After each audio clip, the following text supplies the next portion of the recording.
Good morning students, grade 3rd student, take out of a discovering Hindi book. अपने discovering Hindi book open कीजिए।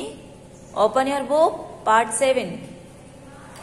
Part 7 नन्हा पौधा। आपने कभी नन्हा पौधा देखा है? नहीं देखा। नन्हा पौधा क्या होता है? देखिए मैं आपको बताती हूँ। आप घर पर ये प्रैक्टिकल करेंगे तो आप उस नन्हे पौधे को पहचान जाएंगे। आप अपने घर पर जो खाली गमला होता है जिसमें मिट्टी है उसके अंदर दो या चार चने के बीज डालना, ठीक है। उसको खोदकर, मिट्टी को खोदकर उसमें दबा देना। फिर रोज आप उसमें पानी देंगे थोड़ा थोड़ा, तो कुछ दिन बाद उसमें एक पौधा बन जाएगा। लाइक ऐसा एक पौधा बन जाएगा। समझ में आया? उसे क्या कहेंगे आप? नन्हा पौधा। अब हम इस नन्हे पौधे वाले पार्ट के नए शब्द रीड करेंगे पेज नंबर 80 पर। पेज नंबर 80 पर देखिए नए शब्द। व्यक्ति कौन होता है? आदमी।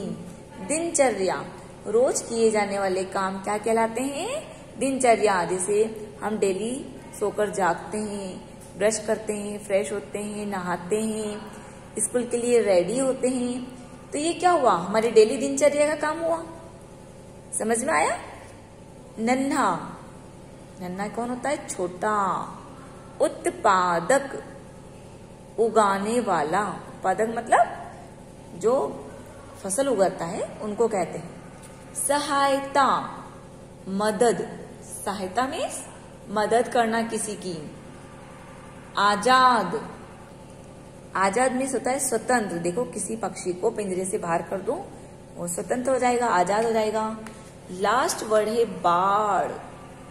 तारों से बनाया जाने वाला गोला। देखो ये तार बनी हुई, ये क्या है? बाड़। समझ में आया? नेक्स्ट पेज पर देखिए, पेज नंबर 81 पर। अब हम पार्ट 7 पढ़ेंगे। पार्ट 7 नन्हा पौधा। यह भी जाने, आम को फलों का राजा भी कहा जाता है। भारत आम का सबसे बड़ा उत्पादक है। भारत में सबसे ज्यादा आम होते हैं और आम को फलों का राजा कहते हैं। आइए हम पाठ पढ़ते हैं। सभी के हाथ में पेंसिल होना चाहिए। किसी गांव में रामदास नामक व्यक्ति रहता था। क्या नाम है? रामदास। व्यक्ति के नीचे अंडरलाइन, जैसे मैम अंडरलाइन कर रहे हैं ऐसे करते रहिए। किसी गांव में रामदास नामक व्यक्ति रहता था।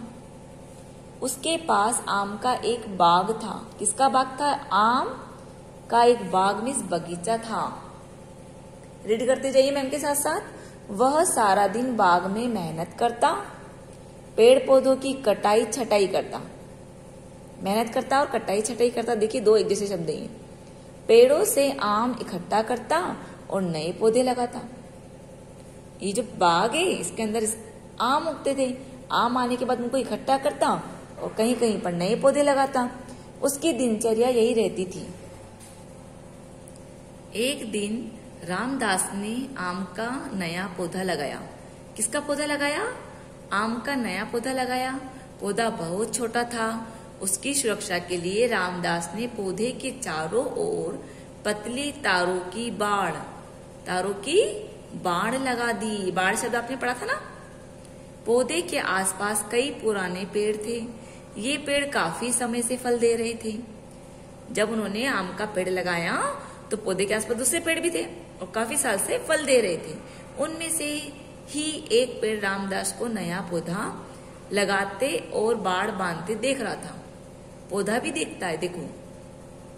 उनमें से एक पेड़ रामदास को नया पौधा लगाते और बाड़ बांधते देख रहा था। नए पौधे के आने से वह खुश था।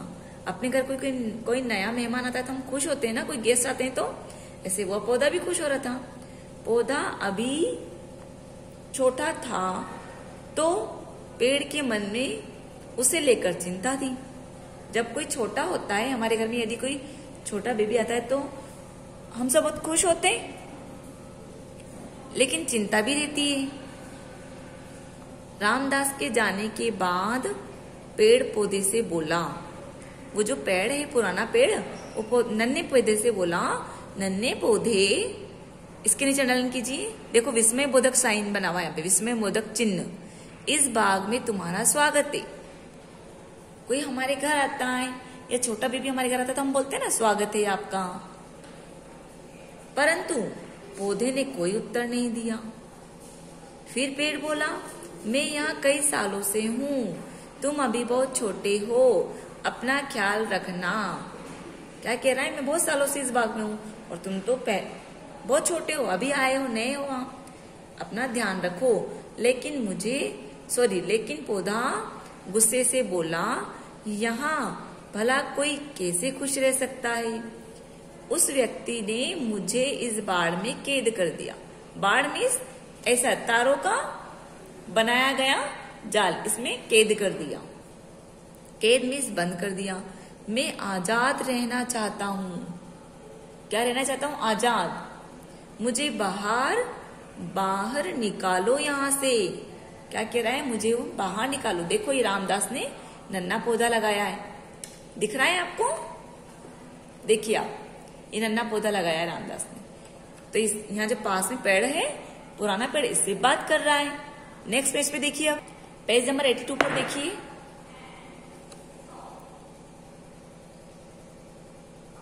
पेड़ बोला, अरे अरे ये तुम क्या कह रहे हो?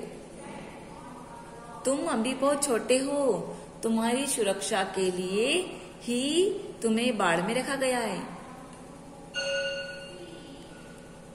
तुम्हारी सुरक्षा के लिए तुम्हें इस बाड़ में रखा गया है। देखो ये सुरक्षा के लिए रखा गया है। पौधा फिर बोला, मैं अपनी रक्षा खुद कर सकता हूँ। और हाँ, तुम तो आजाद हो, अपनी मर्जी से झूम सकते हो, परंतु मैं इसमें कैद हूं। पेड़ बोला, तुम ठीक कहते हो। जब मैं तुम्हारे जितना था, मैं भी बाड़ में ही रहता था। सही समय आने पर तुम्हारे आसपास से भी बाढ़ हटा दी जाएगी। छोटे पौधे को समझा रहा है बड़ा पेड़ कि जब मैं छोटा था तो मेरी भी सब देखभाल करते थे। जैसे हम छोटे थे तब हमारी भी मम्मी पापा केयर करते हैं ना।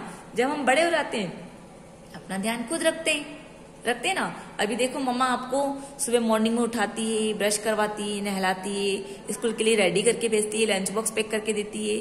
लेकिन अब थोड़े बड़े हो जाएंगे तो मम्मा न तो आपको नहलाएंगी, न आपको रेडी करेंगी, न लंच पैक करेंगी। आप कर सकते हो क्योंकि आप बड़े हो जाओगे, क्योंकि आपने सब काम करना सीख लिया। समझ में आया? ऐसे ही इस पौधे को कह रहे हैं कि अभी आप छोटे हो, इसलिए आपकी देखभाल करना जरूरी है, आपकी सुरक्षा करना जरूरी है। लेकिन नन्हा पौधा अपनी बात पर अड़ा रहा। पेड़ चुप हो गया। एक दिन शाम का समय था। रामदास अपना काम खत्म कर घर जा चुका था।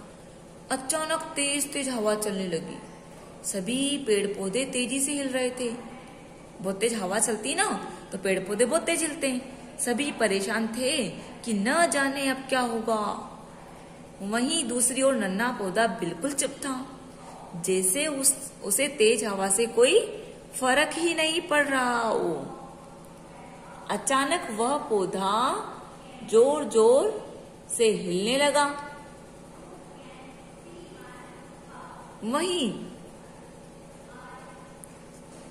अचानक वह पौधा जोर जोर से हिलने लगा। पेड़ ने जब यह देखा तो उसे चिंता हुई। उसने पौधे से कहा, तुम अभी शांत खड़े थे, अचानक हिलने कैसे लगे? पौधे ने कोई उत्तर नहीं दिया और अपनी पूरी ताकत लगाकर बाड़ से बाहर निकलने की कोशिश करने लगा। यह देखकर पेड़ ने उसे रोकने की कोशिश की और बोला, मेरी बात सुनो, तुम ठीक नहीं कर रहे हो। ये बाड़ तुम्हारी सुरक्षा के लिए ही है। सही समय का इंतजार करो, तुम भी आजाद हो जाओगे। लेकिन पौधा भला कहाँ मानने वाला था। वह पूरी ताकत लगाकर बाढ़ से बाहर आ गया। ये जो नन्हा पौधा है, देखिए आप, ये नन्हा पौधा जब तेज हवाएं चलने लगी तो ये भी हिलने लगा। क्या हुआ, जब बहुत तेज आंधी आई तो ये पौधा पहले तो चुपचाप देख रहा था, फिर अचानक तेज तेज हिलने लगा। तो बड़े पौधे ने कहा कि तुम इतना तेज क्यों हिल रहे हो, तुम क्यों हिल रहे हो और इससे बाहर आने की कोशिश क्यों कर रहे हो? रुक जाओ, जब सही समय आएगा तब बाढ़ से बाहर आना। फिर क्या होता है, पौधे ने कोई उत्तर नहीं दिया और अपनी पूरी ताकत लगाकर बाढ़ से बाहर निकलने की कोशिश करने लगा। यह देखकर पेड़ उसे रोकने की कोशिश की, पेड़ ने उसे रोकने की कोशिश की और बोला, मेरी बात सुनो, तुम ठीक नहीं कर रहे हो, ये बाढ़ तुम्हारी सुरक्षा के लिए ही है। सही समय का इंतजार करो, तुम भी आजाद हो जाओगे। लेकिन पौधा भला कहाँ मानने वाला था, वह पूरी ताकत लगाकर बाढ़ से बाहर आ गया। समझ में आया, पौधा बाहर आ गया। बाढ़ से बाहर आते ही नन्हा पौधा बहुत खुश हुआ। खुशी के से झूमते हुए वह बोला, मैं आजाद हो गया, देखो सब, मैं आजाद हो गया। पेड़ की ओर देखता हुआ पौधा बोला, पौधा क्या बोल रहा है, मैं बाहर आ गया हूँ, अब मुझे बहुत अच्छा लग रहा है, मैं आजाद हो गया हूँ। तुम कहते थे कि बाढ़ मेरी सुरक्षा के लिए, वो जो लोहे का तारों वाला जो गोला बना हुआ था वो मेरी सुरक्षा के लिए, ऐसा कह रहा है पौधा। आज मैं इस बाढ़ से आजाद हो गया हूँ और कुछ भी कर सकता हूँ। अब तक आंधी भी रुक चुकी थी, चारों ओर शांति थी। नन्हा पौधा अपनी मस्ती में जमीन पर लेटा था। तभी एक बकरी न जाने कैसे बाग में घुस गई। कौन घुसी? ये बकरी घुस गई। देखो, उसने नन्हे पौधे को बाढ़ से अलग देखा और खाने लगी। ये क्या हो गया? नन्हे पौधे से बाहर देखा, नन्हे पौधे को उस बाढ़ से बाहर देखा, वो खाने आ गई। यदि वो सर्कल बना होता, वो गोला बना होता तारों वाला, तो क्या बकरी उस तार तक पहुंच पाती? नहीं पहुंच पाती, क्योंकि तार उसको चुभ जाते। तो ये तो पौधे के लिए नुकसान हो गया।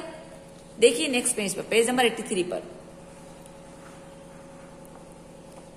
नन्हा पौधा अपनी मदद के लिए चिल्लाने लगा। मदद में सहायता, बचाओ मुझे बचाओ, लेकिन कोई कुछ न कर सका। नन्हे पौधे की यह हालत देखकर पेड़ को बहुत दुख हुआ। अब देखो कि क्या हुआ, जब हम बड़ों का कहना नहीं मानते ना तो चोट लग जाती है। खेलते खेलते समय यदि हम भागेंगे दौड़ेंगे तो हमें चोट लग जाएगी, या कुछ भी हो सकता है यदि हम बड़ों का कहना नहीं माने तो। इसलिए हमेशा बड़ों का कहना मानना चाहिए। मन ही मन सोचते हुए वह बोला, कौन बोला? पौधा। पौधे ने उसकी बात मान ली होती तो आज उसकी ये हालत ना होती। किसने कहा? अगेन रीड करते हैं। पौधा मदद के लिए चिल्ला रहा था। क्या बोला था? बचाओ मुझे बचाओ, लेकिन कोई कुछ ना कर सका। नन्हे पौधे की यह हालत देखकर पेड़ को बहुत दुख हुआ। किसे दुख हुआ? पेड़ को। मन ही मन सोचते हुए वह बोला, पौधे ने उसकी बात मान ली होती तो आज उसकी यह हालत ना होती। समझ में आया? पौधा बात मान लेता, उस बाढ़ से बाहर निकलता तो बकरी उसे खाती नहीं। इसलिए हमें हमेशा बड़ों का कहना मानना चाहिए। इस कहानी से हमने यह सीखा। अभ्यास 1 देखिए। अब आप पेंसिल लीजिए अपने हाथ में।